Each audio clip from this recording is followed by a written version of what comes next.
پیسہ چاہیے تھا جو اس کے پاس تھا نہیں، اور ظاہر ہے ویسٹرن ورلڈ سے مدد لے نہیں سکتا تھا، کیونکہ اگر ان کو اس بات کی بھنک بھی لگ جاتی تو پیسہ دینا تو بھول جائیے، بلکہ وہ پاکستان کے خلاف اس طرح کے ایکشن لیتے کہ وہ فیوچر میں بھی کبھی بھی نیوکلیئر بم بنانے کے بارے میں سوچ بھی نہیں پاتا۔ اسی لیے اب پاکستان کو اپنے سب سے بڑے اور سب سے سیکریٹ مشن کے لیے پیسہ حاصل کرنے کے لیے جو دیش جو طاقت سب سے پہلے نظر آئی وہ کوئی اور نہیں بلکہ ایک بار پھر سے سعودی عربیہ تھا۔ ذوالفقار علی بھٹو سعودی عربیہ پہنچے۔ سعودی عربیہ فوراً اس بات کے لیے مان بھی گیا کیونکہ اس کے پاس پیسے کی تو کوئی کمی تھی نہیں، مگر ہاں شاہ فیصل کی طرف سے پاکستان سے ایک ڈیل کی گئی۔ وہ ڈیل یہ تھی کہ پاکستان جو نیوکلیئر بم بنائے گا وہ سعودی عربیہ کے لیے بھی استعمال ہو سکتا ہے۔ وجہ بالکل کلیئر تھی کہ اس دور تک دنیا کے لیے یہ لگ بھگ کلیئر ہو چکا تھا کہ اسرائیل ان آفیشیلی یا تو بہت جلد ہی نیوکلیئر بم حاصل کرنے والا ہے یا پھر شاید حاصل کر بھی چکا ہے۔ تو اسی لیے سعودی عربیہ کو اچھی طرح سے اندازہ تھا کہ اسرائیل کے خلاف کسی بھی لڑی جانے والی جنگ میں ان کو ایک نیوکلیئر بم کی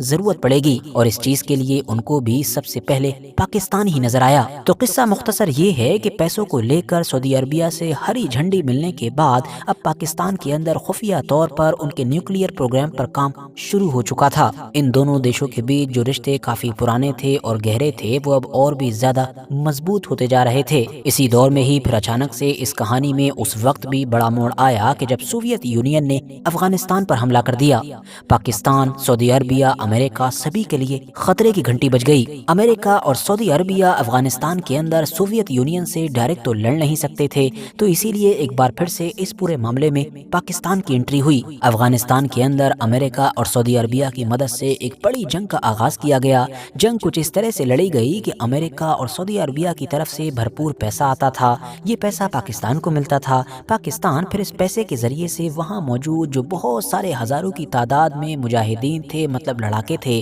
ان کو ٹریننگ دیا کرتا تھا، ہتھیار دیا کرتا تھا، اور اس طرح سے یہ پوری جنگ سوویت یونین کے خلاف لڑی جاتی تھی۔ لمبے وقت تک یہ جنگ چلی اور پھر 1989 میں آخرکار ایک بڑی ہار کے ساتھ سوویت یونین کو یہاں سے بھاگنا پڑا، اور اس جیت کے ساتھ ہی سعودی عربیہ اور پاکستان کے رشتے اور بھی زیادہ مضبوط ہو گئے۔ اب ایک طرف تو یہ سب کچھ چل ہی رہا تھا، مگر دوسری طرف سعودی عربیہ کی جو لیڈرشپ تھی، جو اسٹیبلشمنٹ تھی، وہ اندر ہی اندر بس ایک ہی چیز کو ڈھونڈ رہی تھی، یا یہ کہہ سکتے ہیں کہ پاکستان سے دبے الفاظوں میں بس ایک ہی سوال کر رہی تھی کہ بھائی وہ ہتھیار کہاں ہے، مطلب وہ نیوکلیئر بم کہاں ہے کہ جس کو تم خفیہ طور پر بنا رہے تھے۔ اور سعودی عربیہ کو اس بات کا جواب 1998 میں ملا جب انڈیا نے اٹل بہاری واجپئی کی لیڈرشپ میں نیوکلیئر ٹیسٹ کیا اور آفیشیلی دنیا کے سامنے کھلم کھلا اعلان کیا کہ اب اس کے پاس بھی نیوکلیئر بم ہے۔ اس کے بعد پاکستان ایک بڑا پریشر فیس کرنے لگا کیونکہ اس کے پاس اب صرف دو ہی آپشن رہ گئے تھے۔ پہلا آپشن تو یہ تھا کہ وہ کسی بھی طرح کا ٹیسٹ نہ کرے اور دنیا کے سامنے انڈیا کے مقابلے میں کافی کمزور نظر آئے۔ دوسرا آپشن یہ تھا کہ وہ دنیا کے سامنے کمزور نظر آنے سے بچنے کے لیے فوراً ہی ایک نیوکلیئر ٹیسٹ کرے، مگر ساتھ ہی ساتھ ویسٹ کی طرف سے آنے والے سینکشنز کے لیے بھی تیار رہے کہ جو اس کی اکانومی کو برباد کر کے رکھ دیتے۔ تو ایسی کنڈیشن میں بھی ایک بار پھر سے پاکستان کو جس طاقت کا ساتھ ملا وہ کوئی اور نہیں بلکہ سعودی عربیہ تھا۔ سعودی عربیہ نے پاکستان سے وعدہ کیا کہ ہم تمہاری اس سے بھی زیادہ مدد کریں گے کہ جتنا تم نے ہم سے امید کی ہے۔ باقاعدہ سعودی عربیہ نے پاکستان سے یہ پرومس کیا کہ وہ ہر دن ان کو 50,000 بیرل کے قریب فری تیل دیں گے تاکہ ان کے اوپر جو اکنامک سینکشنز ہیں ان کے اثر کو کم کیا جا سکے۔ تو ساتھیوں، اگر آپ میں سے کچھ لوگوں کے دماغ میں ابھی بھی یہ سوال آ رہا ہے کہ آخر سعودی عربیہ ویسٹ سے ناراضگی لے کر پاکستان کے لیے اتنا زیادہ فیور کیوں کر رہا تھا، تو اس کا بالکل سیدھا سا جواب ہے کہ کیونکہ شروع سے ہی سعودی عربیہ کا پاکستان کا جو نیوکلیئر بم تھا اس میں بہت زیادہ انٹرسٹ تھا، بلکہ اتہاس کو دیکھتے ہوئے یہ کہنا بہتر ہوگا کہ سعودی عربیہ اس کو اپنا بھی نیوکلیئر بم سمجھتا تھا۔ اور جیسا کہ بہت ساری جگہ پر یہ بھی کہا گیا ہے کہ سعودی عربیہ کی نظر میں تو یہ صرف پاکستانی نیوکلیئر بم نہیں تھا بلکہ یہ دنیا کا پہلا مسلم نیوکلیئر بم تھا۔ یہی وجہ ہے کہ 1998 میں پاکستان کی طرف سے کیے گئے نیوکلیئر ٹیسٹ کے کچھ وقت کے بعد ہی پھر یہ بھی دیکھا گیا کہ سعودی عربیہ کے ڈیفنس منسٹر باقاعدہ پاکستان آئے، جہاں پر ان کو نیوکلیئر فیسلٹیز کا دورہ کروایا گیا،